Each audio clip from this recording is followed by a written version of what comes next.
My dear brothers and sisters in Christ, today, Easter Wednesday, in the Gospel of the Mass, we see those two disciples going back to Emmaus after they had felt disappointed in what had happened to Jesus. And Christ goes with them and continues talking with them, explaining the scriptures to them. And they're able to discover him, that it was really Christ doing the breaking of the bread. The same thing can be considered when we look at the Holy Mass that has two parts: the liturgy of the Word and the liturgy of the Eucharist.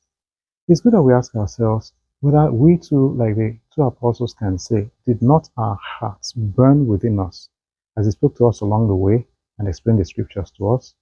We'll be able to discover Christ in the breaking of the bread. Let's not attend any Mass without taking something away from it.